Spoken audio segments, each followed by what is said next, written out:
ਪੁਕਾਰ ਟੀਵੀ ਦੇ ਆਦਰਯੋਗ ਦਰਸ਼ਕੋ, ਦੱਖਣੀ ਏਸ਼ੀਆ ਵਿੱਚ ਸਥਿਤ ਅਫਗਾਨਿਸਤਾਨ ਦੁਨੀਆ ਭਰ 'ਚ ਚਰਚਾ ਦਾ ਕੇਂਦਰ ਬਣਿਆ ਹੋਇਆ ਹੈ। ਇਹ ਉਹ ਸਥਾਨ ਹੈ ਜੋ ਮੱਧ ਏਸ਼ੀਆ ਤੇ ਪੱਛਮੀ ਏਸ਼ੀਆ ਨੂੰ ਭਾਰਤੀ ਉਪ ਮਹਾਦੀਪ ਦੀ ਸੱਭਿਅਤਾ ਨਾਲ ਜੋੜਦਾ ਹੈ। ਇਹ ਉਹ ਧਰਤੀ ਹੈ ਜਿੱਥੇ ਕੁਸ਼ਾਣ, ਜਿੱਥੇ ਸਮਾਨੀ, ਗਜ਼ਨਵੀ, ਮੁਹੰਮਦ ਗੌਰੀ, ਮੁਗਲ, ਦੁਰਾਨੀ ਤੇ ਅਨੇਕ ਹੋਰ ਪਤਾ ਨਹੀਂ ਕਿੰਨੇ ਕੁ ਸਾਮਰਾਜ ਜਿਹੜੇ ਉਹਨਾਂ ਦਾ ਉੱਥੇ ਉਭਾਰ ਹੋਇਆ। ਲੇਕਿਨ ਅੱਜ ਉੱਥੇ ਇੱਕ ਵੱਡੀ ਤਬਦੀਲੀ ਆਈ ਹੋਈ ਹੈ ਤੇ ਇਸ ਕਰਕੇ ਅਫਗਾਨਿਸਤਾਨ ਚਰਚਾ ਦਾ ਕੇਂਦਰ ਬਣਿਆ। ਚਰਚਾ ਹੀ ਨਹੀਂ, ਫਿਕਰਮੰਦੀ ਵੀ ਹੈ, ਚਿੰਤਾ ਵੀ ਹੈ ਤੇ ਬਹੁਤ ਸਾਰੇ ਦੁੱਖੜੇ ਵੀ ਹਨ। ਸੋ ਇਸ ਸਾਰੀ ਸਥਿਤੀ ਨੂੰ ਸਮਝਣ ਵਾਸਤੇ, ਖਾਸ ਕਰਕੇ ਸਿੱਖ ਧਰਮ ਤੇ ਭਾਰਤ ਦੇ ਨਾਲ ਸੰਬੰਧਿਤ ਜਿਹੜੇ ਮਸਲੇ ਨੇ ਉਹਨੂੰ ਸਮਝਣ ਵਾਸਤੇ ਪੁਕਾਰ ਟੀਵੀ ਨਾਲ ਜੁੜ ਰਹੇ ਨੇ ਡਾਕਟਰ ਰੂਪ ਸਿੰਘ ਜੀ। ਡਾਕਟਰ ਰੂਪ ਸਿੰਘ ਇੱਕ ਸਿੱਖ ਸਕਾਲਰ ਨੇ, ਖੋਜੀ ਨੇ, ਲੇਖਕ ਨੇ ਤੇ ਜਿਹੜੇ ਕੌਮਾਂਤਰੀ ਪੱਧਰ ਤੇ ਜਾਣੀ ਪਹਿਚਾਣੀ ਇੱਕ ਸ਼ਖਸੀਅਤ ਨੇ, ਜਿਨ੍ਹਾਂ ਨੇ ਸ਼੍ਰੋਮਣੀ ਗੁਰਦੁਆਰਾ ਪ੍ਰਬੰਧਕ ਕਮੇਟੀ ਵਿੱਚ ਬਤੌਰ ਇੱਕ ਸੰਪਾਦਕ ਦੇ ਤੌਰ ਤੇ ਆਪਣਾ ਸਫ਼ਰ ਸ਼ੁਰੂ ਕੀਤਾ ਹੈ ਤੇ ਉਹਨਾਂ ਨੇ ਮੁੱਖ ਸਕੱਤਰ ਤੱਕ ਦੀਆਂ ਸੇਵਾਵਾਂ ਜਿਹੜੀਆਂ ਦਿੱਤੀਆਂ ਨੇ। ਪੂਰੀ ਕੌਮ ਦੇ ਵਿੱਚ ਤੇ ਦੇਸ਼ ਵਿਦੇਸ਼ ਵਿੱਚ ਉਹਨਾਂ ਦਾ ਨਾਮ ਜਾਣਿਆ ਜਾਂਦਾ ਹੈ। ਅੱਜ ਵੀ ਉਹਨਾਂ ਵੱਲੋਂ ਇਸ ਮਸਲੇ ਤੇ ਅਖਬਾਰਾਂ ਦੇ ਵਿੱਚ ਚਰਚਾ ਕੀਤੀ ਗਈ ਹੈ। ਸੋ ਇਸ ਤੋਂ ਪਹਿਲਾਂ ਕਿ ਅਸੀਂ ਉਹਨਾਂ ਦੇ ਨਾਲ ਇਸ ਮਸਲੇ ਤੇ ਚਰਚਾ ਦੀ ਸ਼ੁਰੂਆਤ ਕਰੀਏ, ਡਾਕਟਰ ਰੂਪ ਸਿੰਘ ਜੀ, ਪੁਕਾਰ ਟੀਵੀ ਵੱਲੋਂ ਸਮੁੱਚੀ ਟੀਮ ਵੱਲੋਂ ਤੁਹਾਨੂੰ ਜੀ ਆਇਆਂ, ਤੁਹਾਡਾ ਸਵਾਗਤ। ਵਾਹਿਗੁਰੂ ਖਾਲਸਾ, ਵਾਹਿਗੁਰੂ ਜੀ ਕੀ ਫਤਿਹ। ਹਾਰਦਿਕ ਤੌਰ ਤੇ ਧੰਨਵਾਦ ਜੀ। ਵਾਹਿਗੁਰੂ ਜੀ ਕੀ ਫਤਿਹ ਜੀ। ਤੁਸੀਂ ਇਸ ਚੀਜ਼ ਨੂੰ ਇਹਦੇ ਯੋਗ ਸਮਝਿਆ। ਡਾਕਟਰ ਸਾਹਿਬ, ਤੁਸੀਂ ਸ਼ੁਰੂ ਦੇ ਵਿੱਚ ਜਿਹੜੇ ਮੈਂ ਕੁਝ ਸ਼ਬਦ ਸਾਂਝੇ ਕੀਤੇ ਉਹ ਸੁਣ ਲਏ ਹਨ। ਤੁਸੀਂ ਇਸ ਅਫਗਾਨਿਸਤਾਨ ਦੇ ਸਾਰੇ ਘਟਨਾਕ੍ਰਮ ਨੂੰ ਕਿਵੇਂ ਦੇਖਦੇ ਹੋ ਜੀ? ਦੇਖੋ, ਅਫਗਾਨਿਸਤਾਨ ਭਾਰਤ ਦਾ ਗੁਆਂਢੀ ਮੁਲਕ ਆ ਤੇ ਖਾਸ ਕਰਕੇ ਅਫਗਾਨਿਸਤਾਨ ਦੇ ਨਾਲ ਜਿਹੜੇ ਸਿੱਖਾਂ ਦੇ ਸੰਬੰਧ ਨੇ, ਸਿੱਖੀ ਦਾ ਜਿਹੜਾ ਬੀਜ ਬੋਇਆ ਸੀ ਗੁਰੂ ਨਾਨਕ ਸਾਹਿਬ ਨੇ, ਤੇ ਸਿੱਖੀ ਜਿਹੜੀ ਉੱਥੇ ਪ੍ਰਫੁੱਲਤ ਹੋਈ ਤੇ ਅੱਜ ਜਿਹੜਾ ਸਿੱਖੀ ਨੂੰ ਉੱਥੇ ਖਤਰਾ ਵਾ, ਸਿੱਖਾਂ ਨੂੰ ਖਤਰਾ ਵਾ, ਸਿੱਖਾਂ ਦੇ ਗੁਰਧਾਮਾਂ ਨੂੰ ਖਤਰਾ ਵਾ, ਉਹਦੇ ਬਾਰੇ ਸਾਨੂੰ ਜ਼ਿਆਦਾ ਚਿੰਤਤ ਹੋਣ ਦੀ ਲੋੜ ਆ। ਕਿਉਂਕਿ ਜਿਹੜੀਆਂ ਸਰਕਾਰਾਂ ਨੇ ਅੰਤਰਰਾਸ਼ਟਰੀ ਪੱਧਰ ਤੇ ਜਿਹੜੇ ਸਟੇਟ ਸਬਜੈਕਟ ਹੁੰਦੇ ਨੇ ਉਹ ਤਾਂ ਸਟੇਟ ਨੇ ਹੀ ਹੱਲ ਕਰਨੇ ਨੇ, ਪਰ ਸਾਡੇ ਵਾਸਤੇ ਇੱਕ ਬਹੁਤ ਗੰਭੀਰ ਧਾਰਮਿਕ ਮਸਲਾ ਵਾ। ਇਸ ਕਰਕੇ ਕਿ ਕਿਉਂਕਿ ਇਸ ਧਰਤੀ ਤੇ ਗੁਰੂ ਨਾਨਕ ਸਾਹਿਬ ਨੇ ਸਿੱਖੀ ਦਾ ਬੀਜ ਬੂਟਾ ਲਾਇਆ ਸੀ ਤੇ ਉਹ ਇੱਕ ਪ੍ਰਫੁੱਲਤ ਬਾਗ ਵਾਂਗੂ ਪ੍ਰਫੁੱਲਤ ਹੋਇਆ, ਜਿਹਨੇ ਬਹੁਤ ਸਿੱਖੀ ਦੀ ਖੁਸ਼ਬੂ ਨੂੰ ਵੰਡਿਆ, ਦੁਨੀਆ ਭਰ ਦੇ ਵਿੱਚ ਵੰਡਿਆ ਤੇ ਸਿੱਖਾਂ ਨੇ ਉੱਥੇ ਆਪਣੀ ਜਿਹੜੀ ਪਹਿਚਾਣ ਸੀ ਉਹ ਸਥਾਪਿਤ ਕੀਤੀ।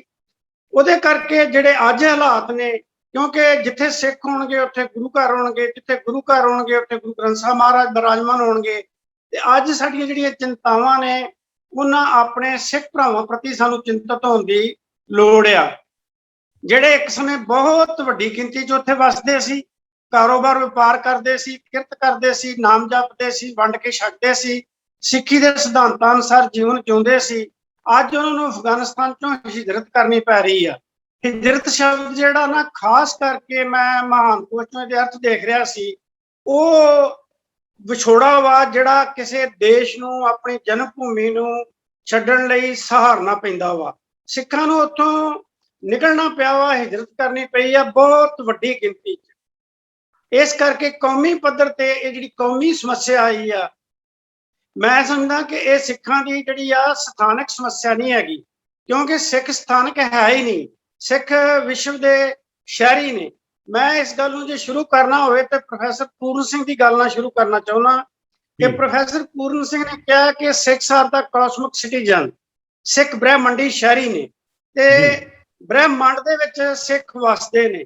ਸਿੱਖੀ ਦੀ ਵਿਚਾਰਧਾਰਾ ਜਿਹੜੀ ਆ, ਸਿੱਖੀ ਦੀ ਆਈਡੀਓਲੋਜੀ ਜਿਹੜੀ ਆ, ਸਿੱਖ ਸਿਧਾਂਤ ਨੇ ਜਿਹੜੇ ਉਹ ਇਸ ਵੇਲੇ ਵਿਸ਼ਵ ਭਰ ਵਿੱਚ ਬਿਖਰੇ ਹੋਏ ਨੇ, ਵੰਡੇ ਹੋਏ ਨੇ, ਉਹ ਆਪਣੀ ਖੁਸ਼ਬੂ ਵੰਡ ਰਹੇ ਨੇ। ਖਾਸ ਕਰਕੇ ਨਾਨਕ ਨਿਰਮਲ ਪੰਥ ਦੀ ਜਿਹੜੀ ਖੁਸ਼ਬੂ ਆ ਉਹਨੂੰ ਵੰਡਣ ਦੇ ਵਿੱਚ ਜਗਤ ਗੁਰੂ ਗੁਰੂ ਨਾਨਕ ਦੇਵ ਜੀ ਮਹਾਰਾਜ ਨੇ ਬਹੁਤ ਬਹੁਤ ਵੱਡਾ ਯੋਗਦਾਨ ਜਿਹੜਾ ਪਾਇਆ, ਇਹਨੂੰ ਆਰੰਭ ਕੀਤਾ। ਭਾਈ ਗੁਰਦਾਸ ਜੀ ਨੇ ਜਿਹੜਾ ਕਿਹਾ ਨਾ ਕਿ ਮਾਰਿਆ ਸਿੱਕਾ ਜਗਤ ਵਿੱਚ, ਸ਼ਬਦ ਭਾਈ ਗੁਰਦਾਸ ਜੀ ਜਿਹੜੇ ਨੇ ਕੱਲੇ ਕੱਲੇ ਸ਼ਬਦ ਜਿਹੜੇ ਨੇ ਉਹ ਨੋਟ ਕਰਨ ਵਾਲੇ ਨੇ। कि मारिया सिक्का जगत विच नानक निर्मल पंथ चलाया। ये नानक निर्मल पंथ चलाया किथे? सारे जगत दे विच। ते बाबे ने फिर कीता कि सारी पृथ्वी दा चक्कर कट्टिया धरतलकाई नूं सोधन वास्ते। ये नहीं किसी खित्तर नूं। सिख जिहड़ा वा वो समय स्थान तो जिहड़े सिक्खी सिद्धांत ने वो सुतंत्र ने। इसे करके ही गुरु नानक साहब ने जिहड़ा ये बूटा लाया उत्थे दी उपजाऊ धरती दे विच, जलालाबाद दे खेतर दे विच, कंधार दे खेतर दे विच, काबल दे खेतर दे विच बहुत प्रफुल्लित हुई जी। मैं केवल संखेप दे विच गल कर सकते हैं आपां। अफगानिस्तान दे विच इस वेले 34 राज ने। 34 राजां दे विचों केवल 8 राजां दे विच सिख गुरुद्वारे स्थापित सी। उन्हां बारे असीं बाद च गल कर सकते हैं। पर बेसिक रूप दे विच ये जिहड़ी काबल दी धरती ते गुरु नानक साहब आउंदे ने, वो भाई गुरदास जी के कथन अनुसार जदों बाबा नानक बगदाद तो बाबा गया बगदाद नूं बाहर जाए किया स्थाना, एक बाबा अकाल रूप दा रबाबी मरदाना भाई मरदाना जी दे नाल ये विखम सफर तय करते हुए बगदाद तो वापसी ते अफगानिस्तान की धरती राही ये भारत नूं वापस आउंदे ने करतारपुर साहब। ते जिथे आण के फिर वसाया जिहड़ा करतारपुर की गल करते हैं, फिर बाबा आया करतारपुर भेख उदासी सगल उतारा। मैं केवल ते केवल गुरु नानक साहब नाल संबंधित दो गल्लां जरूर अपने स्रोतियां नाल साझीआं करनियां चाहुंदा अपकार टीवी के माध्यम राही कि गुरु नानक देव जी महाराज काबल की धरती ते आउंदे आ इतिहासिक तौर ते 1519 ईस्वी दे विच जी। 1519 ईस्वी दे विच आउंदे आ ते उन्हां दा साथी हैगे ने भाई साहब भाई मरदाना जी, जिहड़े लगभग 40 साल उन्हां दे साथी रहे। ते काबल दे विच डॉक्टर साहब गुरु नानक साहब भारत वालों गए आ जां होर किसी पासों आया इधर नूं?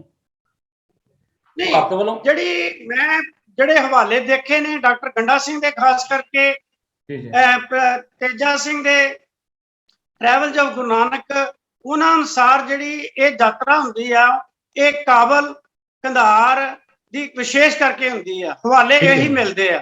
काबल दे विच आउंदे ने गुरु नानक साहब ते उस स्थान ते बैठ के अपनी रब्बी बाणी का कीर्तन करते हैं, सिक्खी का प्रचार प्रसार करते हैं, क्योंकि आपां विस्तार नहीं जा सकते। फिर काबल तो वापसी समय ही अफगानिस्तान की धरती ते कुरम दरिया के कंढे ते कुरम नगर दे विच भाई साहब भाई मरदाना जी काल चलाना कर जाते हैं। अच्छा जी। हथी जगत गुरु गुरु नानक देव जी महाराज आप करते हैं। ये बड़ा प्रेरणादायक जिहड़े प्रसंग ने हैगे ने। पर क्योंकि असीं अज जिहड़ी गल कर रहे हैं अफगान समस्या ते कर रहे हैं, अफगानी सिखां दी प्रॉब्लम ते कर रहे हैं।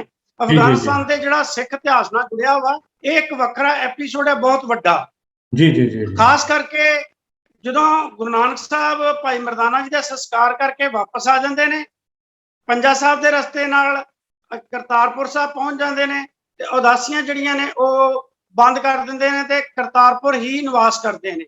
इत्थों तक ते पोर्शन जिहड़ा वा वो गुरु नानक साहब नाल संबंधित है। दूसरा है कि काबल की संगत कितनी प्रफुल्लित सी, काबल दे विच सिक्खी कितनी वसी हुई सी, सिक्खी दा कितना बोलबाला सी कि गुरु अर्जन देव जी के समय हरमंदर साहब की कार सेवा वास्ते, श्री अमृतसर साहब की उसारी वास्ते काबल की संगत चेचे तौर पर काबल तो आउंदी आ सेवा दे विच हिस्सा लैण लई ते गुरु दर्शनां वास्ते।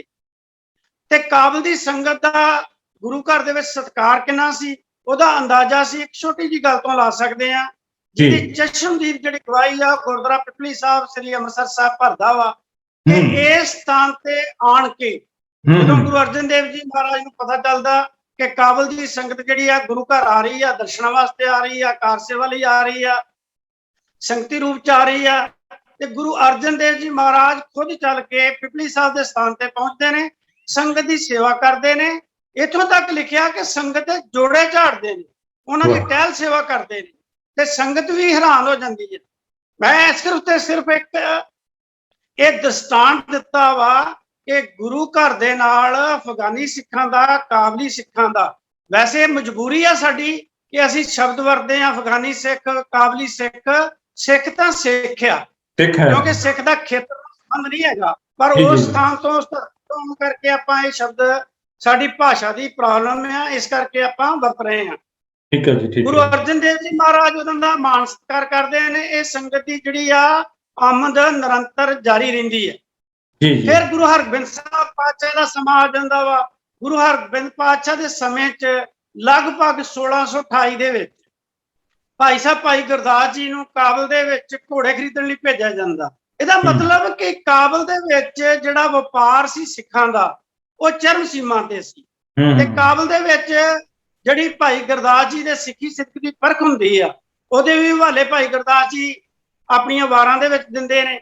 ਫਿਰ ਤੀਸਰੀ ਉਦਾਹਰਨ ਸਾਨੂੰ ਬੜੀ ਮਹੱਤਵਪੂਰਨ ਮਿਲਦੀ ਆ ਕਿ ਗੁਰੂ ਹਰਿਰਾਏ ਸਾਹਿਬ ਜੀ ਦੇ ਸਮੇਂ ਤੇ ਭਾਈ ਗੋਂਦਾ ਜੀ, ਜਿਨ੍ਹਾਂ ਨੂੰ ਭਾਈ ਗੁਰੀਆ ਜੀ ਵੀ ਕਿਹਾ ਗਿਆ, ਉਹ ਕਾਬਲ ਪ੍ਰਚਾਰ ਪ੍ਰਸਾਰ ਵਾਸਤੇ ਜਾਂਦੇ ਨੇ। ਇੱਕ ਕਿਸਮ ਦਾ ਉਹਨਾਂ ਨੂੰ ਪ੍ਰਚਾਰਕ ਥਾਪਿਆ ਜਾਂਦਾ ਕਾਬਲ ਦੇ ਵਿੱਚ।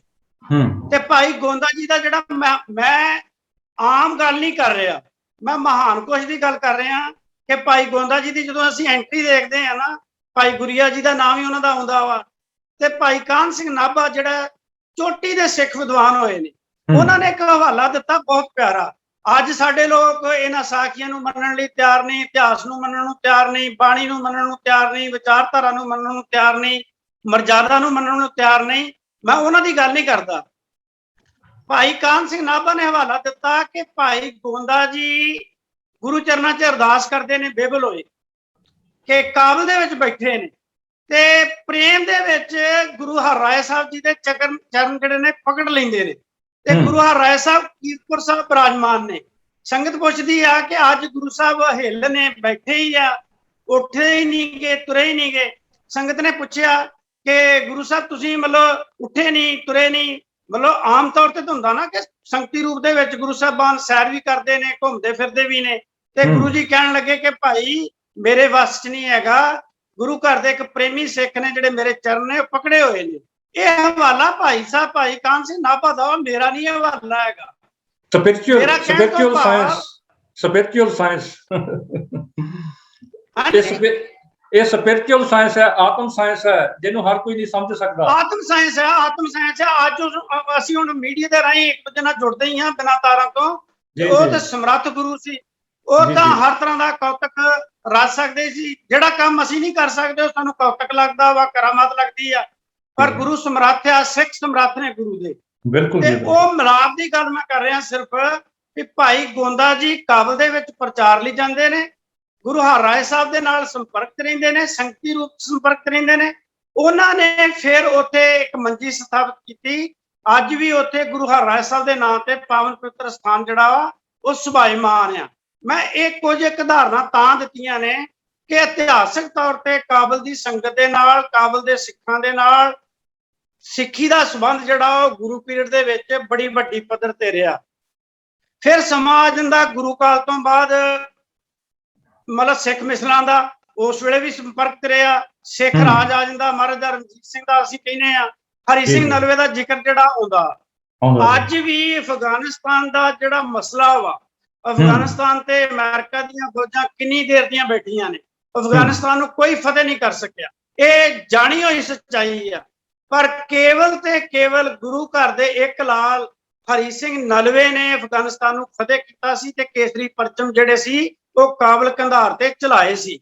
ਜਿਹੜਾ ਦਰਾ ਖੈਬਰ, ਜਿਹਦੇ ਰਾਹੀਂ ਅਫਗਾਨੀ ਆਣ ਕੇ ਭਾਰਤੀਆਂ ਬਹੁ ਬੇਟੀਆਂ ਨੂੰ ਲੁੱਟ ਕੇ ਲੈ ਜਾਂਦੇ ਸੀ ਤੇ ਗਜਨੀ ਦੇ ਬਾਜ਼ਾਰਾਂ ਦੇ ਵਿੱਚ ਭਾਰਤੀ ਕੁੜੀਆਂ ਦਾ, ਭਾਰਤੀ ਇਸਤਰੀਆਂ ਦਾ ਟਕਾ ਟਕਾ ਮੁੱਲ ਪੈਂਦਾ ਸੀ, ਉਸ ਦਰੇ ਨੂੰ ਹਮੇਸ਼ਾ ਲਈ ਹਰੀ ਸਿੰਘ ਨਲਵੇ ਨੇ ਬੰਦ ਕਰ ਦਿੱਤਾ।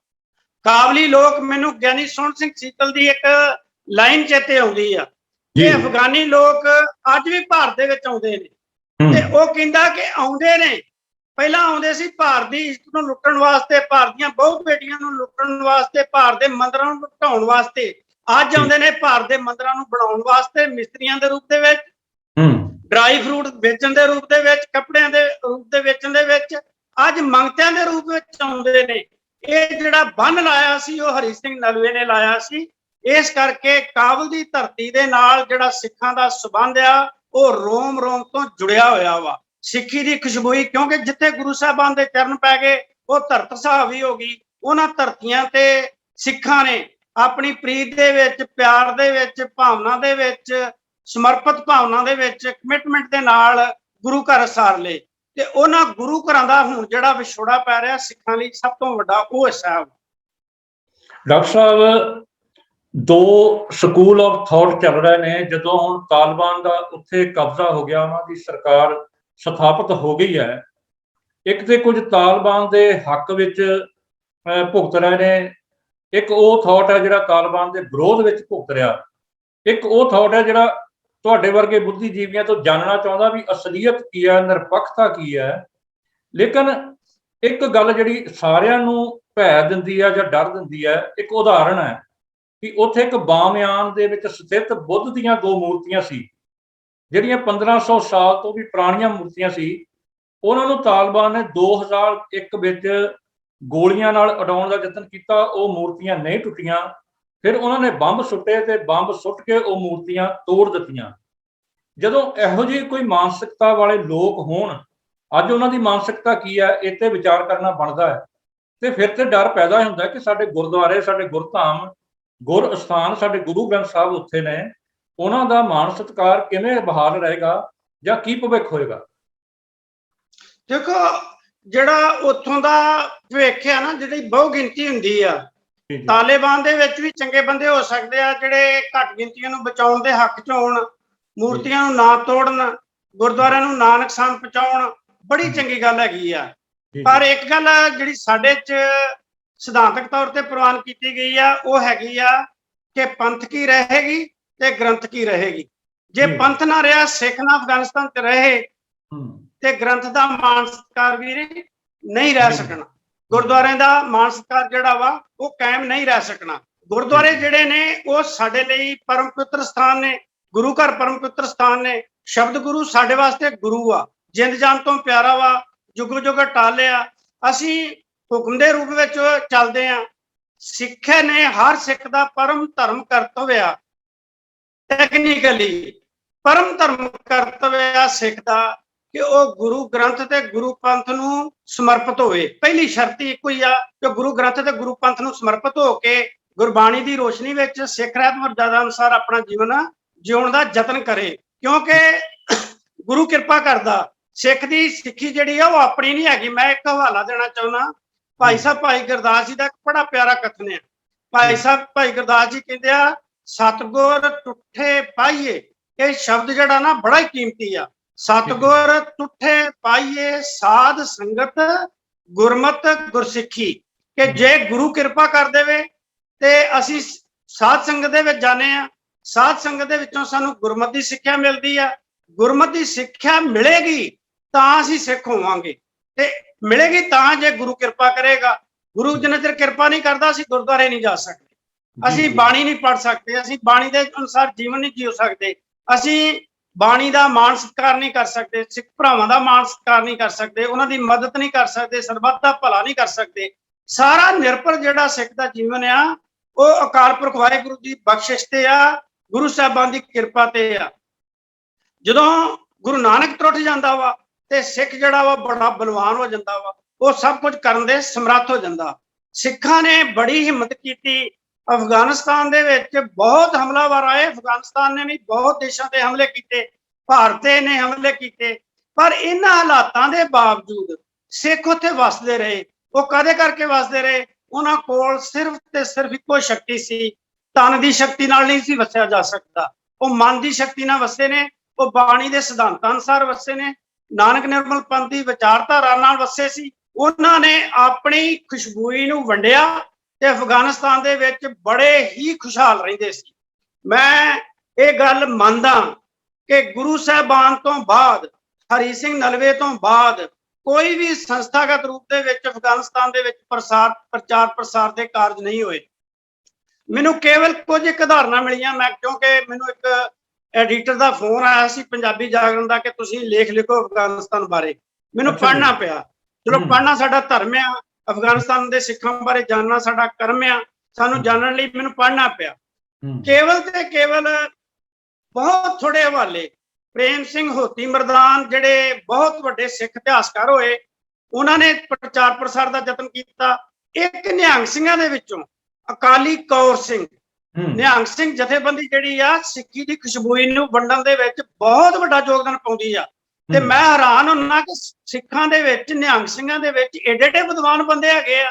ਅਕਾਲੀ ਕੌਰ ਸਿੰਘ ਪੰਥ ਦੀ ਉਹ ਮਾਇਆਨਾਜ ਪ੍ਰਸਿੱਧ ਵਿਦਵਾਨ ਸੀ, ਜਿਨ੍ਹਾਂ ਨੇ 20 ਸਾਲ ਦਾ ਸਮਾਂ ਲਾ ਕੇ ਸ੍ਰੀ ਗੁਰੂ ਗ੍ਰੰਥ ਸਾਹਿਬ ਮਹਾਰਾਜ ਦਾ ਤੁਕ ਤਕੜਾ ਤਿਆਰ ਕੀਤਾ। ਅੱਜ ਤਾਂ ਅਸੀਂ ਕੰਪਿਊਟਰ ਤੋਂ, ਮੋਬਾਈਲ ਤੋਂ ਝੱਟ ਪੰਕਤੀ ਲੱਭ ਲੈਂਦੇ ਆ, ਸ਼ਬਦ ਲੱਭ ਲੈਂਦੇ ਆ, ਇਤਿਹਾਸਕ ਹਵਾਲੇ ਲੱਭ ਲੈਂਦੇ ਆ।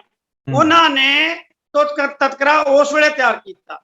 ਉਹਨਾਂ ਨੇ ਅਫਗਾਨਿਸਤਾਨ ਦੇ ਵਿੱਚ ਸਭ ਤੋਂ ਵੱਧ ਪ੍ਰਚਾਰ ਦੀ ਸੇਵਾ ਕੀਤੀ। ਪਹਿਲਾਂ ਕੀਤੀ ਬਾਬਾ ਪ੍ਰੇਮ ਸਿੰਘ ਹੋਤੀ ਮਰਦਾਨ ਨੇ, ਬੇਦੀ ਪਰਿਵਾਰ ਨੇ, ਫਿਰ ਕੀਤੀ ਬਾਬਾ ਇਹਨਾਂ ਨੇ ਅਕਾਲੀ ਕੌਰ ਸਿੰਘ ਨੇ, ਜਿਹੜੇ ਜੰਮੂ ਕਸ਼ਮੀਰ ਦੇ ਵਸਨੀਕ ਸੀ, ਜਿਨ੍ਹਾਂ ਦੇ ਮਤਲਬ ਹਿਰਦੇ ਦੇ ਵਿੱਚ ਸਿੱਖੀ ਦੀ ਹੁਬ ਸੀ, ਪਿਆਰ ਸੀ, ਮੁਹੱਬਤ ਸੀ, ਉਹਨਾਂ ਨੇ ਕੀਤੀ। ਤੇ ਮੈਨੂੰ ਇੱਕ ਹਵਾਲਾ ਮਿਲਿਆ, ਮੈਂ ਹੈਰਾਨ ਹੋ ਗਿਆ ਭਾਈ ਸਾਹਿਬ, ਕਿ ਅਕਾਲੀ ਕੌਰ ਸਿੰਘ ਨੇ ਉੱਥੇ ਇੱਕ ਅੰਮ੍ਰਿਤ ਸੰਚਾਰ ਦਾ ਸਮਾਗਮ ਕੀਤਾ, ਜਿਹਦੇ ਵਿੱਚ 1200 ਸਿੱਖਾਂ ਨੇ ਅੰਮ੍ਰਿਤ ਇੱਕੋ ਦਿਨ ਛਕੇ ਅਫਗਾਨਿਸਤਾਨ ਦੇ ਵਿੱਚ। ਫਿਰ ਇਹਨਾਂ ਤੋਂ ਬਾਅਦ ਬਾਬਾ ਤੇਜਭਾਨ ਸਿੰਘ ਜੀ ਬੇਦੀ, ਸਾਹਿਬ ਸਿੰਘ ਬੇਦੀ ਖਾਨਦਾਨ ਦੇ ਬਹੁਤ ਸਾਰੇ ਸਿੱਖ ਜਿਹੜੇ ਸੀ ਅਫਗਾਨਿਸਤਾਨ ਪ੍ਰਚਾਰ ਪ੍ਰਸਾਰ ਲਈ ਜਾਂਦੇ ਰਹੇ। ਸਿੱਖ ਕਥਾਕਾਰਾਂ ਚੋਂ, ਸਿੱਖ ਵਿਦਵਾਨਾਂ ਚੋਂ ਗਿਆਨੀ ਸੰਤ ਸਿੰਘ ਜੀ ਮਸਕੀਨ ਜਾਂਦੇ ਰਹੇ। ਗਿਆਨੀ ਸੰਤ ਸਿੰਘ ਜੀ ਮਸਕੀਨ ਜੀ ਨੇ ਵੀ ਸੰਪਰਕ ਰੱਖਿਆ। ਕੀਰਤਨ ਕਰਨ ਵਾਸਤੇ ਪ੍ਰੋਫੈਸਰ ਦਰਸ਼ਨ ਸਿੰਘ ਤੇ ਭਾਈ ਅਮਰਜੀਤ ਸਿੰਘ ਜੀ ਤਾਨ ਵੀ ਜਾਂਦੇ ਰਹੇ। ਜਿੰਨਾ ਚਿਰ ਸਿੱਖ ਉੱਥੇ ਖੁਸ਼ਹਾਲ ਵਸਦਾ ਸੀ, ਉਨੀ ਦੇਰ ਤੇ ਜਾਂਦੇ ਰਹੇ। ਮੈਂ ਇੱਕ ਗੱਲ ਕਹਿਣੀ ਚਾਹੁੰਦਾ ਕਿ ਕਿਉਂਕਿ ਮਿਸ ਨਾ ਹੋ ਜਾਵੇ, ਅਫਗਾਨਿਸਤਾਨ ਦੇ ਵਿੱਚ ਦੋ ਤਰ੍ਹਾਂ ਦੇ ਸਿੱਖ ਵਸਦੇ ਨੇ, ਜਿਨ੍ਹਾਂ ਨੂੰ ਇੱਕ ਨੂੰ ਅਸੀਂ ਕਹਿੰਦੇ ਆ ਕਾਬਲੀ ਸਿੱਖ, ਅਫਗਾਨੀ ਸਿੱਖ। ਉਹ ਸਭ ਸੂਰਤ ਨੇ, ਉਹਨਾਂ ਚੋਂ ਕੋਈ ਵੀ ਰੋਮਾਂ ਦੀ, ਕੇਸਾਂ ਦੀ ਬੇਅਦਬੀ ਨਹੀਂ ਕਰਦਾ। ਉਹ ਸਿੱਖੀ ਸਿਦਕ, ਭਰੋਸਾ, ਨਾਮ ਬਾਣੀ ਨਾਲ ਰੋਮ ਰੋਮ ਤੋਂ ਜੁੜੇ ਹੋਏ ਨੇ, ਗੁਰੂ ਘਰਾਂ ਦਾ ਬਹੁਤ ਸਤਿਕਾਰ ਕਰਦੇ ਨੇ। ਦੂਜੀ ਇੱਕ ਸਿੱਖ ਬਰਾਦਰੀ ਆ, ਜਿਨ੍ਹਾਂ ਨੂੰ ਆਪਾਂ ਖੋਸਤੀ ਬਰਾਦਰੀ ਕਹਿੰਦੇ, ਖੋਸਤੀ ਸਿੱਖ। ਖੋਸਤ ਇੱਕ ਰਾਜ ਆ ਅਫਗਾਨਿਸਤਾਨ ਦਾ। ਉਹ ਖੋਸਤੀ ਜਿਹੜੇ ਨੇ, ਉਹ ਗੁਰੂ ਨਾਨਕ ਵਿਚਾਰਧਾਰਾ ਨੂੰ, ਬਾਣੀ ਨੂੰ ਬਹੁਤ ਮੰਨਦੇ ਨੇ। ਮੈਂ ਰਸ਼ੀਆ ਦੇ ਵਿੱਚ ਜਾ ਕੇ ਵੇਖਿਆ ਕਿ ਇਹ ਲੋਕ ਜਿਹੜੇ ਨੇ ਪ੍ਰਸ਼ਾਦਾ ਥੱਲੇ ਬੈਠ ਕੇ ਛਕਦੇ ਆ, ਪੰਗਤ ਦੇ ਵਿੱਚ ਬਿਨਾਂ ਅਰਦਾਸ ਕੀਤਿਆਂ ਇਹ ਪ੍ਰਸ਼ਾਦਾ ਨਹੀਂ ਛਕਦੇ। ਅਰਦਾਸ ਕਰਕੇ ਪ੍ਰਸ਼ਾਦਾ ਛਕਦੇ ਨੇ, ਸਾਰੇ ਸੰਗਤੀ ਰੂਪ ਛਕਦੇ ਨੇ, ਥੱਲੇ ਧਰਤੀ ਤੇ ਬੈਠ ਕੇ ਜਾਂ ਵਛਾਈ ਕਰਕੇ ਛਕਦੇ ਨੇ, ਟੇਬਲਾਂ ਤੇ ਪ੍ਰਸ਼ਾਦਾ ਨਹੀਂ ਛਕਦੇ। ਕਾਬਲੀ ਸਿੱਖ ਭਾਵੇਂ ਉਹ ਕਾਬਲ ਦੇ ਨੇ, ਭਾਵੇਂ ਉਹ ਖੋਸਦੇ ਨੇ। ਖੋਸਤੀ ਸਿੱਖ ਜਿਹੜੇ ਆ ਉਹ ਕੇਸਾਂ ਦੀ ਸੰਭਾਲ ਨਹੀਂ ਕਰਦੇ, ਪਰ ਉਹ ਗੁਰੂ ਘਰ ਦੇ ਨਾਲ ਆਪਣੇ ਪਹਿਰਾਵੇ ਕਰਕੇ, ਬਾਣੀ ਕਰਕੇ ਉਹ ਵੀ ਰੋਮ ਰੋਮ ਤੋਂ ਜੁੜੇ ਹੋਏ ਨੇ। ਉਹਨਾਂ ਨੂੰ ਤੁਸੀਂ ਸਿੰਧੀ ਸਿੱਖਾਂ ਵਾਂਗੂ ਕਹਿ ਲਓ, ਸਹਿਜਧਾਰੀ ਸਿੱਖ ਕਹਿ ਲਓ, ਕੁਝ ਕਹਿ ਲਓ, ਸ਼ਬਦ ਮਰਜ਼ੀ ਦੇ ਲਓ, ਪਰ ਉਹ ਗੁਰੂ ਨਾਨਕ ਨਾਮ ਲੈਵਾ ਸਿੱਖ ਹੈਗੇ ਆ। ਇਹਨਾਂ ਲਈ ਦੋ ਸ਼ਬਦ ਵਰਤੇ ਗਏ ਜਿਹੜੇ ਡਾਕਟਰ ਗੰਡਾ ਸਿੰਘ ਨੇ ਵਰਤੇ ਆ, ਇੱਕ ਸਿੱਖ, ਇੱਕ ਸੇਵਕ। ਵੀ ਉਹਨਾਂ ਨੂੰ ਸੇਵਕ ਕਿਹਾ ਗਿਆ, ਇਹਨਾਂ ਨੂੰ ਸਿੱਖ ਕਿਹਾ ਗਿਆ। ਤੇ ਇਹ ਸਿੱਖ ਸੇਵਕ ਜਿਹੜੇ ਸੀ, ਜਦੋਂ ਗੁਰੂ ਗੋਬਿੰਦ ਸਿੰਘ ਮਹਾਰਾਜ ਨੇ 1699 ਨੂੰ ਖਾਲਸਾ ਪੰਥ ਦੀ ਸਿਰਜਣਾ ਕੀਤੀ, ਇਹਨਾਂ ਚੋਂ ਬਹੁਤੇ ਜਿਹੜੇ ਸਿੱਖ ਸੀ ਉਹ ਅੰਮ੍ਰਿਤਧਾਰੀ ਸਿੰਘ ਬਣ ਗਏ। ਅੰਮ੍ਰਿਤਧਾਰੀ ਵੀ ਬਹੁਤ ਪੱਕੇ ਨੇ, ਕਮਿਟਡ ਨੇ, ਦ੍ਰਿੜ ਨੇ, ਮਰਜ਼ਾਦਾ ਪ੍ਰਤੀ ਇੰਨੇ ਸੁਹਿਰਦ ਨੇ ਕਿ ਮੈਂ, ਕਿਉਂਕਿ ਮੈਨੂੰ ਥੋੜਾ ਜਿਹਾ ਮੌਕਾ ਮਿਲਿਆ ਇਹਨਾਂ ਨਾਲ ਵਿਚਰਨ ਦਾ, ਉਹਦਾ ਵੀ ਕਾਰਨ ਆ ਕਿ ਅਫਗਾਨੀ ਸਿੱਖਾਂ ਨੂੰ ਸਾਡੇ ਤੇ ਗਿਲਾ ਵਾ। ਮੈਂ ਓਪਨਲੀ ਕਹਿ ਰਿਹਾ ਵਾਂ, ਮੈਂ ਵੀ ਬੜੀ ਜ਼ਿੰਮੇਵਾਰ ਡਿਊਟੀਆਂ ਕੀਤੀਆਂ ਨੇ। ਉਹਨਾਂ ਨੂੰ ਇੱਕ ਗਿਲਾ ਕਿ ਸਾਡੀ ਪੁੱਛ ਪ੍ਰਤੀਤ ਜਿਹੜੀ ਆ ਉਹ ਹੋਈ ਨਹੀਂ। ਵਿਅਕਤੀਗਤ ਰੂਪ ਦੇ ਵਿੱਚ ਸਿੱਖ ਪ੍ਰਚਾਰਕ ਜਿਹੜੇ ਨੇ, ਸਿੱਖ ਵਿਦਵਾਨ ਜਿਹੜੇ ਨੇ, ਉਹ ਅਫਗਾਨਿਸਤਾਨ ਚ ਗਏ, ਭਾਵੇਂ ਉਹ ਅਕਾਲੀ ਕੌਰ ਸਿੰਘ ਸੀ, ਭਾਵੇਂ ਸਾਹਿਬ ਸਿੰਘ ਬੇਦੀ ਸੀ, ਭਾਵੇਂ ਡਾਕਟਰ ਗੰਡਾ ਸਿੰਘ ਸੀ। ਉਹਦਾ ਪਰਪਸ ਹੋਰ ਸੀ, ਉਹਦਾ ਪ੍ਰਚਾਰ ਦਾ ਪਰਪਸ ਨਹੀਂ ਸੀ ਡਾਕਟਰ ਗੰਡਾ ਸਿੰਘ ਦਾ। ਉਹ ਵਿਦਵਾਨ ਸੀ, ਹਿਸਟੋਰੀਅਨ ਸੀ। ਮੇਰਾ ਕਹਿਣ ਤੋਂ ਮੰਤਵ, ਸੰਸਥਾਗਤ ਰੂਪ ਦੇ ਵਿੱਚ ਅਫਗਾਨੀ ਸਿੱਖਾਂ ਦੇ ਨਾਲ ਅਸੀਂ ਸੰਪਰਕ ਨਹੀਂ ਕਾਇਮ ਰੱਖ ਸਕੇ। 2016 ਦੇ ਵਿੱਚ ਮੈਨੂੰ ਮੌਕਾ ਮਿਲਿਆ, ਮੈਂ ਸ਼੍ਰੋਮਣੀ ਗੁਰਦੁਆਰਾ ਪ੍ਰਬੰਧਕ ਕਮੇਟੀ ਦੇ ਮੁੱਖ ਸਕੱਤਰ ਬਣ ਗਿਆ 17 ਦੇ ਵਿੱਚ। ਤੇ ਮੈਂ ਅਫਗਾਨੀ ਸਿੱਖਾਂ ਨੂੰ ਮਿਲਣ ਵਾਸਤੇ ਟਿੱਚੇ ਤੌਰ ਤੇ ਮੈਂ ਭੈਣ ਜੀ ਪਰਮਜੀਤ ਕੌਰ ਜੀ ਪਿੰਕੀ, ਉਹਨਾਂ ਦੇ ਪਤੀ ਸਤਨਾਮ ਸਿੰਘ ਸਲੂਜਾ ਦੇ ਨਾਲ ਅਸੀਂ ਦਿੱਲੀ ਗਏ। ਦਿੱਲੀ ਜਾ ਕੇ ਤੇ ਮੈਨੂੰ ਹੈਰਾਨੀ ਹੋਈ ਕਿ ਅਫਗਾਨਿਸਤਾਨ ਖਾਲਸਾ ਦਰਬਾਰ ਜਿਹੜਾ 100 ਸਾਲ ਤੋਂ ਪੁਰਾਣੀ ਸੰਸਥਾ ਵਾ, ਉਹਦੇ ਪ੍ਰਧਾਨ ਹੈਗੇ ਸਰਦਾਰ ਮਨੋਹਰ ਸਿੰਘ, ਉਹਦੇ ਜਨਰਲ ਸਕੱਤਰ ਹੈਗੇ ਸਰਦਾਰ ਹੀਰਾ ਸਿੰਘ, ਕਮਿਟਡ ਸਿੱਖ ਨੇ। ਉਹਨਾਂ ਨੇ ਉੱਜੜ ਕੇ ਉੱਥੋਂ ਆਏ, ਹਿਜਰਤ ਕਰਕੇ ਆਏ ਤੇ ਕਰੋੜਾਂ ਰੁਪਏ ਦੇ ਗੁਰਦੁਆਰੇ ਜਿਹੜੇ ਨੇ ਉਹਨਾਂ ਨੇ ਇੱਥੇ ਦਿੱਲੀ ਆਣ ਕੇ ਵੀ ਤਮੀਰ ਕੀਤੇ। ਮੈਂ ਗੁਰਦੁਆਰੇ ਸੰਗਤ ਦੀ ਭਾਵਨਾ ਵੇਖ ਕੇ ਹੈਰਾਨ ਹੋ ਗਿਆ। ਅਸੀਂ ਸੱਦਾ ਦੇਣ ਗਏ ਸੀ ਗੁਰੂ ਰਾਮਦਾਸ ਮਹਾਰਾਜ ਜੀ ਦੇ ਪ੍ਰਕਾਸ਼ ਪੁਰਬ ਲਈ। ਅਸੀਂ ਉਹਨਾਂ ਨੂੰ ਕਿਹਾ ਕਿ ਤੁਸੀਂ 200 ਬੰਦਾ 300 ਬੰਦਾ ਅਸੀਂ ਤੁਹਾਡੀ ਰਿਹਾਇਸ਼ ਦਾ ਪ੍ਰਬੰਧ ਕਰ ਦਾਂਗੇ। ਤੇ ਤੁਸੀਂ ਸਰਦਾਰ ਜੀ ਹੈਰਾਨ ਹੋ ਗਏ, ਉਹ 700 ਸਿੱਖ ਆਇਆ ਸੀ 2019 ਚ, ਜਦੋਂ ਅਸੀਂ ਪਹਿਲੀ ਵਾਰ ਨਗਰ ਕੀਰਤਨ ਅੰਮ੍ਰਿਤਸਰ ਸਾਹਿਬ ਚ ਬਾਹਰ ਕੀਤਾ ਸੀ। ਉਹਨਾਂ ਦੇ 5 ਪਿਆਰੇ ਨਾਲ ਆਏ, ਉਹ ਆਪਣੀ ਟ੍ਰੈਡੀਸ਼ਨਲ ਵਰਦੀ ਚ ਆਏ, ਖੋਜ ਦੀ ਸਿੱਖ ਆਏ।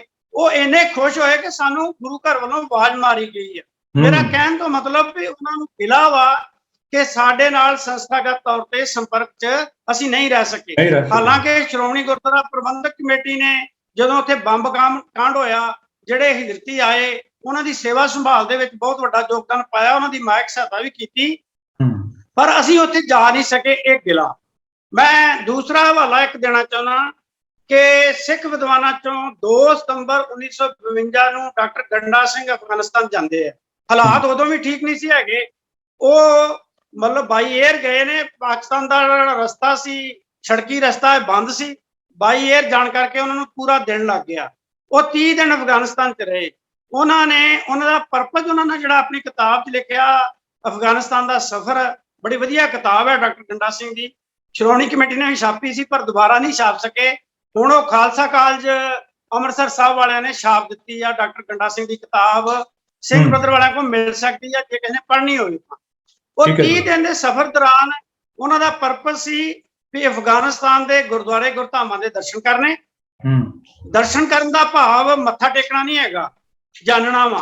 ਤੇ ਡਾਕਟਰ ਗੰਡਾ ਸਿੰਘ ਨੇ ਹੀ ਪਹਿਲੀ ਵਾਰ ਜ਼ਿਕਰ ਕੀਤਾ ਵੀ ਕਿਹੜੇ ਗੁਰਦੁਆਰੇ 'ਚ ਕਿੰਨੇ ਪਾਵਨ ਸਰੂਪ, ਕਿੰਨੀਆਂ ਇਤਿਹਾਸਕ ਹੱਥ ਲਿਖਤ ਬੀੜਾਂ ਜਿਹੜੀਆਂ ਨੇ ਉਹ ਬਿਰਾਜਮਾਨ ਨੇ। ਸ੍ਰੀ ਗੁਰੂ ਗ੍ਰੰਥ ਸਾਹਿਬ ਮਹਾਰਾਜ ਦੀਆਂ ਤੇ ਦਸਮ ਗ੍ਰੰਥੀਆਂ ਬੀੜਾਂ ਵੀ ਜਿਹੜੀਆਂ ਨੇ ਉੱਥੇ ਡੇਟ ਵਾਈਜ਼ ਹੱਥ ਲਿਖਤ ਬੀੜਾਂ ਸੀ, ਉਹ ਬਿਰਾਜਮਾਨ ਸੀ। ਤੇ ਕਿਉਂਕਿ ਉਹ ਡਾਟਾ ਮੈਂ ਲਿਖ ਰਿਹਾ ਸੀ ਤੇ ਮੈਂ ਤੇ ਜਿੰਨਾ ਚਿਰ ਕੋਈ ਚੰਗਾ ਹਵਾਲਾ ਨਾ ਮਿਲੇ ਉਹਨਾਂ ਚਿਰ ਲਿਖ ਨਹੀਂ ਸਕਦਾ। ਤੇ ਮੇਰੇ ਹਵਾਲੇ ਅਨੁਸਾਰ ਅਫਗਾਨਿਸਤਾਨ ਦੇ ਵਿੱਚ 25 ਗੁਰਦੁਆਰਿਆਂ ਦਾ ਮੈਂ ਜ਼ਿਕਰ ਕੀਤਾ, ਜਿਨ੍ਹਾਂ ਬਾਰੇ ਮੈਂ ਲਿਖ ਕੇ ਅਖਬਾਰ ਨੂੰ ਭੇਜਿਆ। ਸ਼ਾਇਦ ਉਹ 2 ਕਿਸ਼ਤਾਂ ਛਪ ਜਾਏਗਾ। ਤੇ ਮੈਨੂੰ ਹੈਰਾਨੀ ਆ ਕਿ ਅਫਗਾਨਿਸਤਾਨ ਦੇ ਵਿੱਚ ਡਾਕਟਰ ਗੰਡਾ ਸਿੰਘ ਦੇ ਲਿਖੇ ਅਨੁਸਾਰ 26 ਸ੍ਰੀ ਗੁਰੂ ਗ੍ਰੰਥ ਸਾਹਿਬ ਦੀਆਂ ਪੁਰਾਤਨ ਹੱਥ ਲਿਖਤ ਬੀੜਾਂ ਬਿਰਾਜਮਾਨ ਸੀ। 6 ਬੀੜਾਂ ਜਿਹੜੀਆਂ ਨੇ ਉਹ ਦਸਮ ਗ੍ਰੰਥੀਆਂ ਹੱਥ ਲਿਖਤ ਬਿਰਾਜਮਾਨ ਸੀ। ਮੇਰੀ ਚਿੰਤਾ ਜਿਹੜੀ ਸੀ ਉਹ ਥੋੜੀ ਜਿਹੀ ਘਟਾਈ ਆ ਰਾਤ ਦੀ, ਕਿਉਂਕਿ ਮੈਂ ਸਰਦਾਰ ਭਗਵਾਨ ਸਿੰਘ ਨਾਲ ਜਿਹੜੇ ਅਫਗਾਨਿਸਤਾਨ ਦੇ ਵਿੱਚ ਰਹਿੰਦੇ ਸੀ, ਅਫਗਾਨਿਸਤਾਨ ਖਾਲਸਾ ਦਰਬਾਰ ਦੇ ਸਤਿਕਾਰਤ ਮੈਂਬਰ ਨੇ ਸਰਦਾਰ ਹੀਰਾ ਸਿੰਘ ਨਾਲ ਗੱਲ ਕੀਤੀ। ਅਫਗਾਨੀ ਸਿੱਖਾਂ ਦੀ ਭਾਵਨਾ ਦੇਖੋ, ਜੋ ਕਰਕੇ ਆਏ ਨੇ ਤੇ ਉੱਥੋਂ ਨਾਲ ਆਪਣੇ ਗੁਰੂ ਘਰਾਂ ਚੋਂ ਪਾਵਨ ਸਰੂਪ ਵੀ ਜਿਹੜੇ ਨੇ, ਪਾਵਨ ਬੀੜਾਂ ਜਿਹੜੀਆਂ ਨੇ ਇਤਿਹਾਸਕ ਸਰੂਪ ਨੇ। ਕਿ ਰਾਤ ਮੇਰੀ ਗੱਲ ਹੋਈ ਸੀ, ਦੱਸਿਆ ਕਿ ਅਸੀਂ 7 ਪਾਵਨ ਸਰੂਪ ਹੱਥ ਲਿਖਤ ਬੀੜਾਂ ਜਿਹੜੀਆਂ ਨੇ ਅਫਗਾਨਿਸਤਾਨ ਤੋਂ ਲੈਂਦੀਆਂ ਨੇ, 6 ਉੱਥੇ ਅਜੇ ਮੌਜੂਦ ਨੇ। ਉਹਨਾਂ ਦੇ ਦੱਸਣ ਅਨੁਸਾਰ 260 ਦੇ ਕਰੀਬ ਜਿਹੜੇ ਅੱਜ ਵੀ ਅਫਗਾਨਿਸਤਾਨ ਚ ਨੇ। ਤੇ 15 ਦਿਨ ਪਹਿਲਾਂ ਤੱਕ ਕੇਵਲ 3 ਗੁਰਦੁਆਰੇ ਜਿਹੜੇ ਸੀ ਉਹ ਖੁੱਲੇ ਸੀ, ਬਾਕੀ ਸਾਰੇ ਜਿਹੜੇ ਸੀ ਉਹ ਬੰਦ ਹੋ ਚੁੱਕੇ ਸੀ। ਜਿਨ੍ਹਾਂ ਚੋਂ ਵਿਸ਼ੇਸ਼ ਗੁਰਦੁਆਰਾ ਹੈਗਾ ਗੁਰੂ ਨਾਨਕ ਦਰਬਾਰ ਜਲਾਲਾਬਾਦ, ਤੇ ਜਿਹੜਾ ਕਾਠੇ ਇੱਕ ਗੁਰਦੁਆਰਾ ਜਿੱਥੋਂ ਨਿਸ਼ਾਨ ਸਾਹਿਬ ਉਤਾਰ ਦਿੱਤਾ ਗਿਆ ਸੀ, ਮੁੜ ਕੇ ਫਿਰ ਤਾਲਿਬਾਨ ਦੀ ਵੀ ਇੱਕ ਰਿਪੋਰਟ ਆਈ ਬੁਲਾਰੇ ਦੀ ਕਿ ਉਹ ਨਿਸ਼ਾਨ ਸਾਹਿਬ ਜਿਹੜਾ ਦੁਬਾਰਾ ਚਲਾ ਦਿੱਤਾ ਗਿਆ। ਇੱਕ ਗੁਰਦੁਆਰਾ ਗਜਨੀ ਦਾ ਇਸ ਵੇਲੇ ਖੁੱਲਾ ਵਾ। ਉਹਦੀ ਲਿਸਟ ਅਨੁਸਾਰ ਅਫਗਾਨਿਸਤਾਨ ਦੇ ਵਿੱਚ 40 ਗੁਰਦੁਆਰੇ ਸੀ। ਕੁਝ 2 ਤਰ੍ਹਾਂ ਦੇ ਗੁਰਦੁਆਰੇ ਨੇ ਅਫਗਾਨਿਸਤਾਨ ਚ। ਇੱਕ ਹੈਗੇ ਨੇ ਇਤਿਹਾਸਕ ਗੁਰਦੁਆਰੇ, ਜਿਸ ਤਰ੍ਹਾਂ ਗੁਰੂ ਨਾਨਕ ਸਾਹਿਬ ਨਾਲ ਸੰਬੰਧਿਤ ਨੇ ਇਤਿਹਾਸਕ ਜਿਹੜੇ ਉਹਨਾਂ ਨੇ ਕੌਤਕ ਕੀਤੇ, ਉਹ ਜਲਾਲਾਬਾਦ ਦੇ ਵਿੱਚ ਵੀ ਹੈਗੇ ਨੇ, ਉਹ ਕਾਬਲ ਦੇ ਵਿੱਚ ਵੀ ਹੈਗਾ ਸੀ, ਤੇ ਗਜਨੀ ਚ ਵੀ ਹੈਗਾ। ਕੁਝ ਗੁਰਦੁਆਰੇ ਨੇ ਜਿਹੜੇ ਸਿੱਖਾਂ ਨੇ ਬਾਅਦ ਦੇ ਵਿੱਚ, ਜਿੱਦਾਂ ਹੁਣ ਭਾਈ ਸਾਹਿਬ ਭਾਈ ਗੁਰਦਾਸ ਜੀ ਦੀ ਫੇਰੀ ਨਾਲ ਸੰਬੰਧਿਤ ਹੈ। ਗੁਰਦੁਆਰਾ ਦਾ ਨਾਮ ਆ ਗੁਰਦੁਆਰਾ ਖਾਲਸਾ, ਭਾਈ ਗੁਰਦਾਸ ਜੀ, ਗੁਰਦੁਆਰਾ ਦਾ ਨਾਮ ਖਾਲਸਾ ਵਾ। ਫਿਰ ਗੁਰਦੁਆਰਾ ਗੁਰੂ ਹਰਿਰਾਏ ਸਾਹਿਬ ਜੀ ਦਾ, ਭਾਈ ਗੋਂਦਾ ਜੀ ਦੇ ਨਾਲ, ਭਾਈ ਇਲਮਸ ਜੀ ਦੇ ਨਾਮ। ਉਹ ਗੁਰਦੁਆਰੇ ਜਿਹੜੇ ਨੇ ਇੱਕ ਗੰਜੇ ਬਖਸ਼ ਸਾਡੀ ਸੰਪਰਦਾ ਹੋਈ ਹੈ, ਉਹਦੇ ਨਾਲ ਸੰਬੰਧਿਤ ਨੇ। ਕੁਝ ਮਸੰਦਾਂ ਨਾਲ ਸੰਬੰਧਿਤ ਨੇ, ਕੁਝ ਧਰਮਸ਼ਾਲਾ ਦੇ ਰੂਪ ਦੇ ਵਿੱਚ ਨੇ, ਕੁਝ ਖੇਤਰੀ ਗੁਰਦੁਆਰੇ ਨੇ। ਉਹਨਾਂ ਨੇ ਜਿਹੜਾ ਦੱਸਿਆ ਮੈਨੂੰ, ਇੱਕ ਲਿਸਟ ਭੇਜੀ ਰਾਤੀ, ਉਹਦੇ ਅਨੁਸਾਰ 40 ਗੁਰਦੁਆਰੇ ਆ, ਪਰ ਮੈਂ 25 ਕੁ ਗੁਰਦੁਆਰਿਆਂ ਬਾਰੇ ਲਿਖ ਸਕਿਆ ਸੀ, ਉਹ ਮੈਂ ਅਖਬਾਰ ਨੂੰ ਭੇਜ ਦਿੱਤਾ ਵਾ। ਅੱਜ ਰਾਤ ਦੀ ਇਨਫੋਰਮੇਸ਼ਨ ਅਨੁਸਾਰ ਜਿਹੜੀ ਉੱਥੇ ਸਿੱਖਾਂ ਦੀ ਗਿਣਤੀ ਆ ਉਹ ਕੇਵਲ 260 ਦੇ ਕਰੀਬ ਆ, ਉਹ ਵੀ ਆਉਣ ਦੀ ਤਿਆਰੀ 'ਚ ਨੇ। ਤੇ ਜਿਹੜੇ ਪਾਵਨ ਸਰੂਪ ਨੇ ਸਰਦਾਰ ਭਗਵਾਨ ਸਿੰਘ ਦੀ ਰਿਪੋਰਟ ਅਨੁਸਾਰ ਇਹ ਅਸੀਂ ਕੁਝ ਲੈਂਦੇ ਨੇ, ਕੁਝ ਜਿਹੜੇ ਆ ਹੋ ਸਕਦਾ ਗੁਰੂ ਕਿਰਪਾ ਕਰੇ ਜਿਹੜੀ ਸੰਗਤ ਆਏਗੀ ਉਹ ਨਾਲ ਆਪਣੇ ਲੈ ਆਉਣਗੇ, ਕਿਉਂਕਿ ਗੁਰੂ ਸਾਹਿਬਾਨ ਦਾ ਮਾਨ ਸਤਿਕਾਰ ਜਿਹੜਾ ਵਾ ਬਾਅਦ 'ਚ ਬੰਦ ਗੁਰਦੁਆਰਿਆਂ 'ਚ ਨਹੀਂ ਰਹਿ ਸਕਦਾ। ਡਾਕਟਰ ਰੂਪ ਸਿੰਘ ਜੀ, ਤੁਸੀਂ ਬਹੁਤ ਡੂੰਘੀ ਜਾਣਕਾਰੀ, ਇਤਿਹਾਸਕ ਜਾਣਕਾਰੀ ਬੇਰੋਕ ਬੇਟੋਕ ਦਿੱਤੀ ਹੈ, ਲੇਕਿਨ ਸਮਾਂ ਜਿਹੜਾ ਉਹ ਆਪਣੀ ਸੀਮਾ ਨਾਲ ਆਪਣੀ ਜਿਹੜੀ ਆ ਚਾਲ ਤੈਅ ਕਰ ਰਿਹਾ ਕਿ ਸਮਾਂ ਆਗਿਆ ਨਹੀਂ ਦਿੰਦਾ ਕਿ ਅਸੀਂ ਤੁਹਾਡੇ ਕੋਲੋਂ ਹੋਰ ਜਾਣਕਾਰੀ ਲਈਏ। ਮੈਨੂੰ ਲੱਗਦਾ ਕਿ ਸਾਨੂੰ ਵੱਖ-ਵੱਖ ਕਿਸ਼ਤਾਂ ਵਿੱਚ ਤੁਹਾਡੇ ਨਾਲ ਬੈਠਣਾ ਪਏਗਾ। ਲੇਕਿਨ ਤੁਹਾਡੀ ਕਹੀ ਹੋਈ ਗੱਲ ਤੋਂ ਇੱਕ ਗੱਲ ਨਜ਼ਰ ਆਉਂਦੀ ਹੈ ਕਿ ਮੈਨੇਜਮੈਂਟ ਦੀ ਸਟੱਡੀ ਇਹ ਕਹਿੰਦੀ ਹੈ ਕਿ ਜਦੋਂ ਕੋਈ ਫੇਲਿਅਰ ਹੁੰਦਾ ਹੈ, ਕੋਈ ਅਸਫਲਤਾ ਹੁੰਦੀ ਹੈ, ਜੇ ਤੇ ਸਾਨੂੰ ਸਫਲਤਾ ਨਹੀਂ ਮਿਲਦੀ, ਉਹ 'ਚ ਬਹੁਤ ਸਾਰੇ ਦੋਸ਼ ਸਾਡੇ ਆਪਣੇ ਦੋਸ਼ ਹੁੰਦੇ ਨੇ। ਜਿਸ ਗੱਲ ਦਾ ਤੁਸੀਂ ਜ਼ਿਕਰ ਕੀਤਾ ਕਿ ਸਿੱਖ ਕਿਸੇ ਇੱਕ ਦੇਸ਼ ਦਾ ਵਾਸੀ ਨਹੀਂ, ਉਹ ਬ੍ਰਹਿਮੰਡ ਦਾ ਸ਼ਹਿਰੀ ਹੈ, ਕਿਉਂਕਿ ਬਾਬੇ ਤਾਰੇ ਚਾਰ ਚੱਕ ਨੌਖੰਡ ਪ੍ਰਿਥਵੀ ਸੱਚਾ ਢੋਆ। ਤੇ ਉਸ ਕਰਕੇ ਹਾਂਜੀ ਭਾਜੀ ਰਿਸ਼ਪਾਲ ਸਿੰਘ, ਮੈਂ ਇੱਕ ਗੱਲ ਜ਼ਰੂਰ ਕਰਨੀ ਚਾਹੁੰਦਾ ਵਾਂ ਕਿ 1947 ਦੇ ਵਿੱਚ ਸਾਨੂੰ ਕੌਮੀ ਸਮੱਸਿਆਵਾਂ ਕੁਝ ਆਈਆਂ। 1947 ਦੇ ਵਿੱਚ ਭਾਰਤ ਪਾਕਿਸਤਾਨ ਦੀ ਵੰਡ ਹੋ ਗਈ, ਸਿੱਖਾਂ ਦਾ ਬੇਹੱਦ ਨੁਕਸਾਨ ਹੋਇਆ। 173 ਇਤਿਹਾਸਕ ਗੁਰਦੁਆਰੇ ਜਿਹੜੇ ਸੀ, 173 ਐਗਜ਼ੈਕਟ ਗਿਣਤੀ 173 ਇਤਿਹਾਸਕ ਗੁਰਦੁਆਰੇ ਤੇ ਖੇਤਰੀ ਗੁਰਦੁਆਰਿਆਂ ਦਾ ਪਤਾ ਨਹੀਂ, ਉਹ ਪਾਕਿਸਤਾਨ 'ਚ ਰਹਿ ਗਏ, ਜਿਨ੍ਹਾਂ ਲਈ ਅਸੀਂ ਨਿਤ ਹਰ ਸਿੱਖ ਸਵੇਰੇ ਸ਼ਾਮ ਅਰਦਾਸ ਕਰਦਾ ਦੁਨੀਆ ਭਰ ਦੇ ਵਿੱਚ, ਸਾਰੇ ਬ੍ਰਹਿਮੰਡ 'ਚ ਜਿੱਥੇ ਵੀ ਹੈਗਾ, ਕਿ ਜਿਨ੍ਹਾਂ ਗੁਰਦੁਆਰਿਆਂ ਗੁਰਧਾਮਾਂ ਤੋਂ ਪੰਥ ਨੂੰ ਵਿਛੋੜਿਆ ਗਿਆ। ਇਹ ਸ਼ਬਦ ਸ੍ਰੀ ਅਕਾਲ ਤਖਤ ਸਾਹਿਬ ਤੋਂ ਇੱਕ ਨਵਾਂ ਹੋਇਆ, ਇਹ 25 ਜਨਵਰੀ 1952 ਨੂੰ, ਤੇ ਉਹਦੇ ਵਿੱਚ ਇਹ ਪੰਕਤੀਆਂ ਜਿਹੜੀਆਂ ਸੀ ਅਰਦਾਸ ਦੇ ਵਿੱਚ ਦਰਜ ਕੀਤੀਆਂ ਗਈਆਂ ਕਿ ਹਰ ਸਿੱਖ ਜਿਹੜਾ ਇਹ ਅਰਦਾਸ ਕਰੇ। ਫਿਰ ਬੰਗਲਾਦੇਸ਼ ਮੈਨੂੰ ਜਾਣ ਦਾ ਮੌਕਾ ਮਿਲਿਆ, ਮੇਰੀ ਰੁਚੀ ਸੀ, ਮੈਂ ਬੰਗਲਾਦੇਸ਼ ਦੇ ਗੁਰਦੁਆਰਿਆਂ ਬਾਰੇ ਲਿਖਿਆ। ਹੁਣ ਬੰਗਲਾਦੇਸ਼ ਦੇ ਵਿੱਚ ਵੀ ਕੇਵਲ 4 ਗੁਰਦੁਆਰਿਆਂ 'ਚ ਪ੍ਰਕਾਸ਼ ਹੈਗਾ, ਬੰਗਲਾਦੇਸ਼ ਦੇ ਗੁਰਦੁਆਰੇ ਦੀਆਂ ਇਮਾਰਤਾਂ ਵੀ ਢੱਟ ਰਹੀਆਂ ਨੇ। ਮੇਰਾ ਕਹਿਣ ਤੋਂ ਮੰਤਵ ਨਿੱਜੀ ਰੂਪ 'ਚ ਨਹੀਂ ਹੈਗਾ, ਸਿੱਖ ਦਾ ਜੀਵਨ ਨਿੱਜੀ ਰੂਪ 'ਚ ਹੈਗਾ, ਸ਼ਖਸੀ ਰੂਪ ਸ਼ਖਸੀ ਰਹਿਤ ਵੀ ਸਾਡੀ ਹੈਗੀ ਆ, ਪਰ ਅਸੀਂ ਪੰਥਕ ਰਹਿਤ ਦਾ ਜਿਹੜਾ ਵਾ ਉਹ ਅੰਗ ਆ। ਸ਼ਖਸੀ ਤੇ ਸੰਗਤੀ ਜਿਹੜੀ ਆ ਨਾ, ਸਾਡਾ ਸੰਗਤੀ ਧਰਮ ਆ। ਮੇਰੀ ਇੱਕੋ ਹੀ ਬੇਨਤੀ ਆ ਕਿ ਇਹ ਜਿਹੜੀਆਂ ਸਮੱਸਿਆਵਾਂ ਨੇ ਅੱਜ ਅਫਗਾਨਿਸਤਾਨ 'ਚ ਆਈ ਆ, ਸਿੱਖਾਂ ਦੀ ਸਮੱਸਿਆ ਵਾ, ਉਹਨਾਂ ਨੂੰ ਸੰਭਾਲਣ ਦੀ ਸਮੱਸਿਆ ਵਾ। ਉੱਥੇ ਜਿਹੜੇ ਇਤਿਹਾਸਕ ਗੁਰਦੁਆਰੇ ਤਾਮੀਰ ਹੋਏ ਉਹਨਾਂ ਨੂੰ ਕਿਵੇਂ ਸੰਭਾਲਿਆ ਜਾਏਗਾ? ਜਦੋਂ ਸਿੱਖ ਨਹੀਂ ਉੱਥੇ ਹੋਣਗੇ ਉਦੋਂ ਉਹਨਾਂ ਦੀ ਸੰਭਾਲ ਕਿੱਦਾਂ ਕੀਤੀ ਜਾ ਸਕਦੀ ਆ? ਬੰਗਲਾਦੇਸ਼ ਦੇ ਗੁਰਦੁਆਰਿਆਂ ਦੀ ਸੰਭਾਲ ਕਿੱਦਾਂ ਕੀਤੀ ਜਾ ਸਕਦੀ ਆ? ਇਹ ਸਾਡੀ ਕੌਮੀ ਸਮੱਸਿਆ ਵਾ, ਇਹਨੂੰ ਕੌਮੀ ਪੱਧਰ ਤੇ ਸਿਰ ਜੋੜ ਕੇ ਸ਼੍ਰੋਮਣੀ ਗੁਰਦੁਆਰਾ ਪ੍ਰਬੰਧਕ ਕਮੇਟੀ ਸਿੱਖਾਂ ਦੀ ਸਰਵਪ੍ਰਵਾਨਿਤ ਸੰਸਥਾ ਵਾ, ਬਹੁਤ ਮਾਣ ਸਤਿਕਾਰ ਆ, ਬਹੁਤ ਕਾਰਜ ਕਰ ਰਹੀ ਆ, ਪਰ ਜਿਹੜੀਆਂ ਸੰਸਥਾਗਤ ਵਿਅਕਤੀਗਤ ਕਮਜ਼ੋਰੀਆਂ ਹੁੰਦੀਆਂ ਉਹਨਾਂ ਤੋਂ ਵੀ ਸਾਨੂੰ ਮੁੱਖ ਨਹੀਂ ਮੋੜਨਾ ਚਾਹੀਦਾ, ਉਹ ਸਾਡੀਆਂ ਹੈਗੀਆਂ ਨੇ। ਮੇਰਾ ਸਿਰਫ ਇੱਕੋ ਹੀ ਆ, ਸਾਨੂੰ ਦੁਨੀਆ ਭਰ ਦੇ ਸਿੱਖਾਂ ਨੂੰ ਜਿਹੜੀ ਕੌਮੀ ਨਿੱਜੀ ਜਿਹੜੇ ਸਾਡੀਆਂ ਕਿੜਾਂ ਨੇ, ਇੱਕ ਦੂਜੇ ਪ੍ਰਤੀ ਅਸੀਂ ਆਲੋਚਨਾ ਕਰੀ ਜਾਓ, ਕੋਈ ਗੱਲ ਨਹੀਂ ਹੁੰਦੀ। ਸਾਰਥਕ ਆਲੋਚਨਾ ਕਰਨੀ ਚਾਹੀਦੀ ਆ। ਘਾਟਾਂ ਹਰ ਮਨੁੱਖ 'ਚ ਹੋ ਸਕਦੀਆਂ ਨੇ, ਗਲਤੀਆਂ ਹਰ ਮਨੁੱਖ ਤੋਂ ਕੀਤੀਆਂ ਹੋ ਸਕਦੀਆਂ ਨੇ, ਵਾਹਿਗੁਰੂ ਵੀ ਕਰਵਾ ਸਕਦਾ ਵਾ, ਕਿਉਂਕਿ ਉਹੀ ਆ ਕਿ ਸਤਿਗੁਰ ਟੁੱਠੇ ਪਾਈਏ, ਸਾਧ ਸੰਗਤ ਗੁਰਮਤਿ ਗੁਰਸਿੱਖੀ ਵਾਲੀ। ਤੇ ਜੇ ਆਪਾਂ ਅਰਦਾਸ ਦੇ ਨਿਤ ਆਸਾ ਕੀ ਵਾਰ 'ਚ ਸੁਣਦੇ ਆ, ਨਦਰੋ ਪੱਠੀ ਜੇ ਕਰੇ ਸੁਲਤਾਨਾ ਘਾਉ ਕਰਾਏ ਦਾ ਦਰ ਮੰਗਣ ਭਿੱਖ ਨਾ ਪਾਇੰਦਾ, ਉਹਦੀ ਨਜ਼ਰ ਦੇ ਵਿੱਚ ਹੀ ਰਹੀਏ।